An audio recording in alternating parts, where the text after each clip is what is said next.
components along the switch tongue before you start the assembling. This helps you to estimate where the brush section fits the best and where fasteners will be positioned. You will also have the necessary components placed close by. The first brush section should be positioned so its end goes beyond the movable switch tongue with about 1 to 1.5 meters.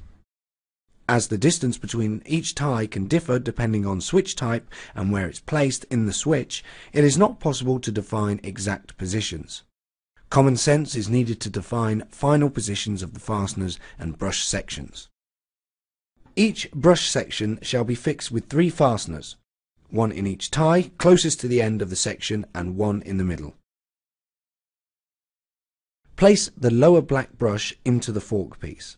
Assemble the L-shaped holder on the guide pins, mount the washer and the screw and turn the screw a couple of turns.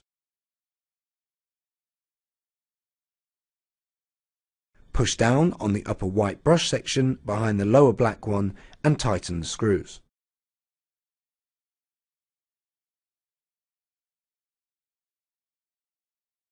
The first section is mounted.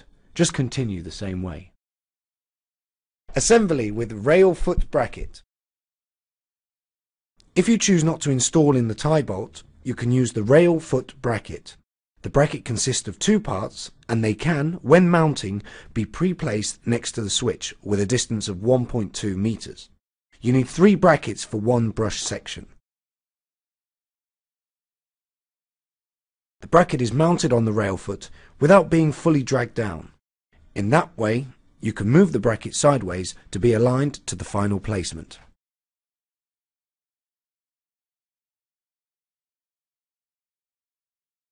Assemble the brushes in the fastener the same way as shown in the sequence before and tighten all screws and bolts. Assembly with galvanized steel fastener. Also, with this type of fastener, you can start with placing fasteners and brushes along the rail. Components are then available close by when starting with the complete assembly. When mounting with steel fasteners, the upward white brush is mounted in place first. The brush is held in place by the fork piece, otherwise known as ears. Then, install the downward black brush and fit it into the outer fitting part. Fit the through bolt and tighten all screws and bolts.